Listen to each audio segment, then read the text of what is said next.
Welcome to the CBIA BizCast. I'm your host, Ali Warshavsky, and today on our podcast, we are speaking with Scott Livingston, CEO of Horst Engineering, and we are both here fresh off of a press conference that you just held, celebrating 75 years as a family-owned business. And you have this press conference not only to celebrate, but also show people what aerospace engineering is really like in 2021. And we were talking about how there's a lot of misconceptions about that. So Scott is here to clear those up. Welcome to the podcast. Thank you, Ali. It's good to be with the CBIA today. And as I mentioned, and as we've been talking about all morning, it is a family-owned business. Explain the history of this. How did you begin? So Horst Engineering was founded in 1946 by my grandfather. His birth name was Horst Rolf Liebenstein, and he came from Germany. When he arrived at Ellis Island in October of 1938, changed his name to Harry Livingston, kind of an Americanized name. But you fast forward today, and we've been around for 75 years. He was the first generation, and the second generation was his three sons. My father, Stanley, my uncle, Stephen, and my uncle, Bert. My mom joined the two older brothers in the early 80s as G2, and then I've been involved here full-time since the mid-90s. And as I was touring this facility today, it seems like you guys kept a lot of the history in there. Some of the conference rooms are named after your family members. I believe there is one even named after a place in Europe as well, right? Where your great-great-grandfather came from? Correct, yeah. So my grandfather came from Bad Liebenstein, which was a town in East Germany. Bad means spa in German. Liebenstein is loving stone, so you can kind of see where the name Livingston came from. And our learning center is named after Bad Liebenstein, and that's where we do a lot of our continuous improvement, larger meetings. It's our in-house classroom. And then, as you mentioned, many of the other conference rooms are named after our founders. My grandmother Sylvia played an important role in the business. It's interesting too that the conference rooms all have a designation. So when we were working with the designer to outfit them with the best technology and the best furniture, she needed us to rank them. Some people rank things platinum, gold, silver, bronze. We went with stellite, titanium, Inconel, and aluminum, which if you're in the industry, you would understand. Yeah, that seems like a big family of entrepreneurs, and you want to keep that legacy going. You're in East Hartford now. We, again, just celebrated the 75th anniversary, but also we toured this brand new facility. And let's talk about the history of where you guys were first located to where you are now. Where was your first concrete location? And I'm assuming it was a lot smaller than the one we saw today. Yeah, so here's a cool tag. We were at 602 Garden Street in Hartford from 1946 to 1950. And then my grandfather built what he thought would be his dream plant, 4,000 square feet on 3 acres on Cedar Street in East Hartford. And that's where we were headquartered until this year. That building was added on to 3 times over the years. There was many interior renovations. A mezzanine was added. Then the family acquired a building across the street on Cedar Street in East Hartford. We actually expanded with an operation in Sonora, Mexico, from 2015 to, working backwards. So it was 2006 to 2015. And then in the midst of that, we acquired a business in Lynn, Massachusetts called Sterling Machine. When we moved back from Mexico, we had to add a plant site on Burnham Street in South Windsor. So you get to 2018 and we were operating from 4 buildings in 3 towns, 2 different states. And this was before the pandemic. We were booming primarily with our aerospace business, but it was soon realized that we needed to consolidate for the efficiencies. And that launched this project to acquire this blighted building, also in East Hartford, about 101,000 square feet. So in total, all of our buildings about half the size of this, and effectively doubling our space. Now, we didn't count on the pandemic throwing a wrench in the works, but it's taken a lot of perseverance to complete this project, which was a massive renovation, and then fully consolidate everything, including the Massachusetts operations. Now, you chose Connecticut. Obviously, your family has a history here, and you chose East Hartford. As you mentioned, you had locations in several places at one point. Why did you decide to invest in Connecticut? I mean, Connecticut is definitely home for us. We understand the landscape. Naturally, some of the most high-tech companies in the world are based here, or at least have substantial operations here. And with AeroSpace, the Connecticut River Valley is probably the best ecosystem in the world. I mean, people claim Los Angeles, Seattle, Detroit, wherever, emerging corridors in Arizona, where we were in Sonora, Florida. But I think that the oldest and longest standing and best is here in Connecticut and in Southern New England in general. So we definitely had opportunities. We at one time we looked to expand in Massachusetts. We were looking for buildings there. We were going to have sort of a dual operation. Massachusetts is notoriously friendly to businesses, but there's just a different vibe there. And in the end, the pandemic sort of changed things, and it became a complete consolidation. Don't get me wrong, we're fully committed to Connecticut. Some of our customers obviously source globally. Many of our customers source globally, but there is still a need for advanced manufacturing, and Connecticut is one of the best places to do it. And better than I do, it's the workforce. It's people. Well, and we'll get into the workforce in a second, but I want to know, and people who are watching this will see images of your new facility, but what is the aerospace industry like today? Because what I saw, as someone who doesn't work in manufacturing or engineering, clearly, was a lot of light, a lot of space, very bright, different than what you might have thought of manufacturing in 1999, correct? Sure. Yeah. And I mean, I grew up in a different kind of factory, and my father and uncle grew up in an even different kind of factory from that. We've improved over the years. And even at our old locations, we were modern. We had the best equipment, the best tooling, the best gauging. We had the best lighting that we could for that particular location. But the overall environment was different because it was aged. Nowadays, any high-tech industry, whether it's aerospace, medical devices, semiconductor, power generation, any of those markets where precision machine components are needed, typically the assembly operations are very high end, similar to what you saw at our factory this morning. And now the trend is that the manufacturing itself is extremely high end. When we polled our employees prior to the renovation, we wanted to know what type of amenities they wanted. And, questions were related to the cafeteria, the gym, the bathrooms. And naturally there were upgrades with that type of stuff. But two things came to the top. And number one was people wanted better lighting, and they wanted more access to natural light.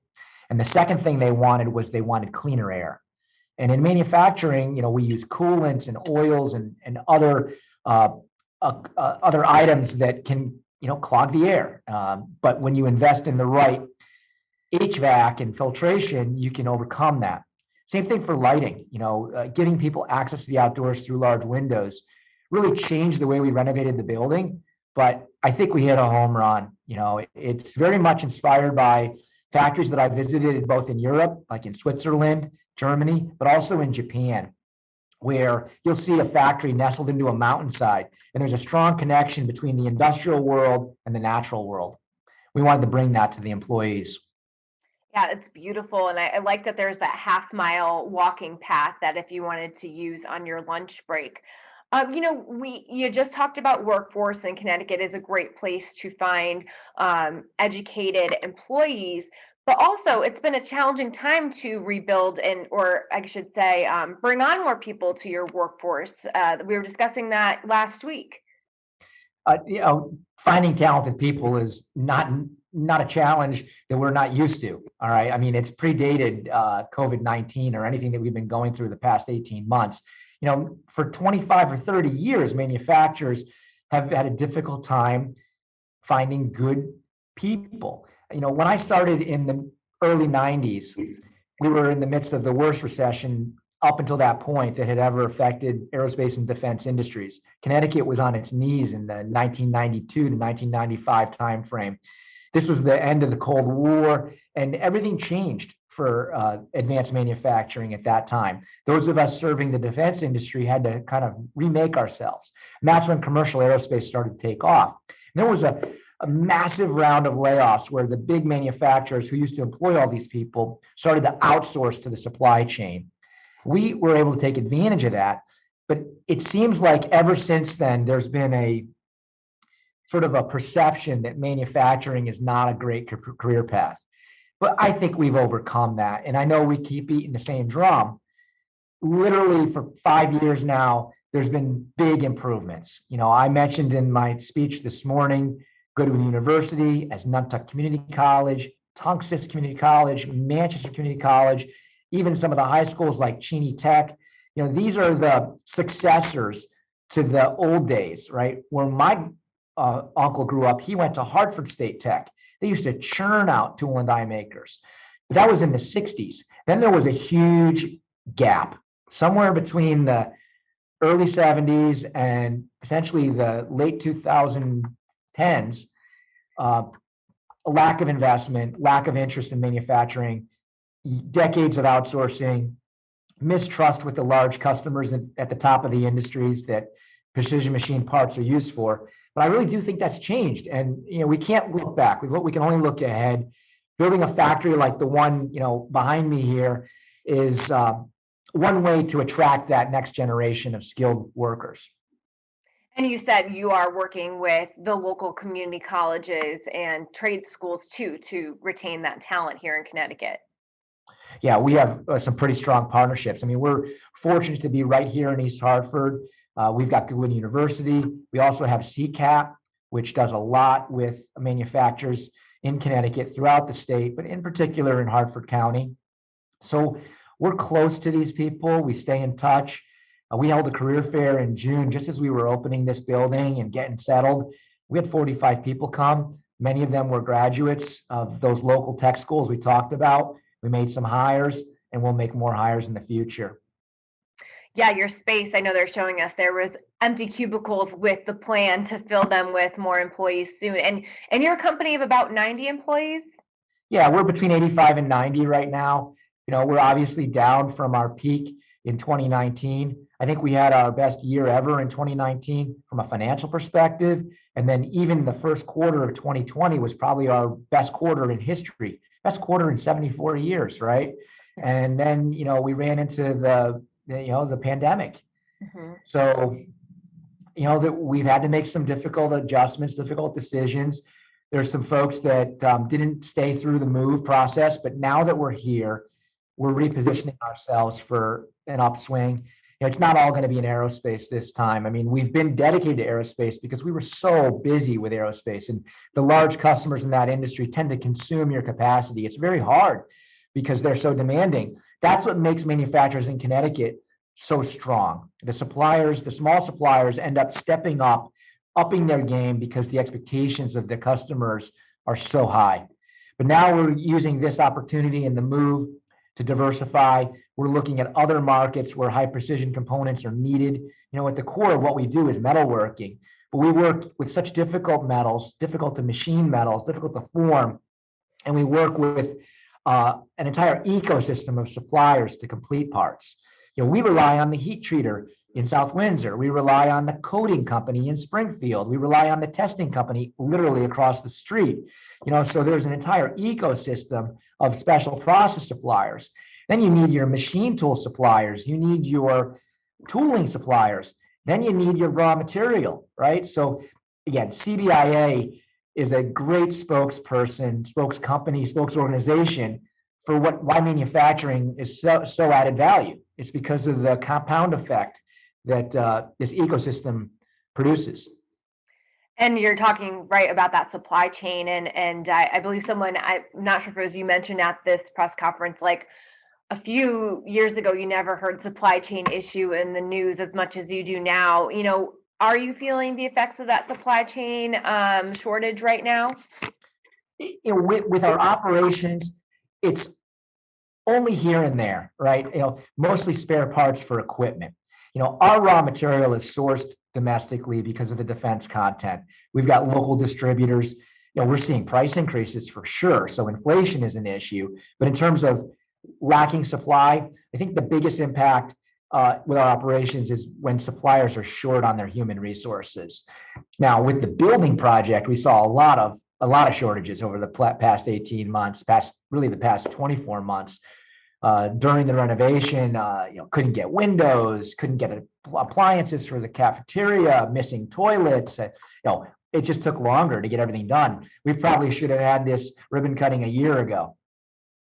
Well, we were happy to be at it today. And my last question for you is, what would make it easier for you to do business, stay in business here in Connecticut? The biggest thing would be the change in perception about what manufacturing is. Often I focus on the vibe. I call it the manufacturing vibe. Really overall the business vibe, because CBIA isn't just about manufacturing. CBIA is about business. I listened to the Made in America podcast last week with Ari Santiago, and his guest was Governor Ned Lamont. And they had a similar conversation to the one that we're having here about what makes Connecticut unique, what can be done to help Connecticut be more business friendly. And a lot of it comes down to attitude. We just all need to be more positive. I think we've got a little bit of a bump as a result of the pandemic and the exodus out of metropolitan New York. Maybe they don't make it as far as Hartford. We've got work to do in that city. But I think that kids, meaning the college graduates, high schoolers with tech skills, will stick around. I think Connecticut is a great place to live. I have lived here my whole life, but I've lived elsewhere. I went to school in Boston, so I miss Boston. The game last night, brought back fond memories of living in Kenmore Square when I went to school. And I think about Connecticut because we're kind of in between New York and Boston. But I realize that we've got a great place for families. We've got a great place for outdoor enthusiasts. And it's really a great place to work. So that, to get back to your question, summarizing, I would say that it's that perception that business can succeed in Connecticut, and we all need to be more positive about that. I loved that message. I noticed the Red Sox teddy bear in your office, and I told Chris that's the only thing I would change as a Yankees fan. Today's a good day to be a Red Sox fan. It is. We've had our own heartbreak in the past. Yes, you have the bragging rights today. Well, Scott, thank you so much for joining us. And thank you for listening to this week's BizCast. You can listen and subscribe on Apple, on YouTube, and of course, visit CBIA.com for more.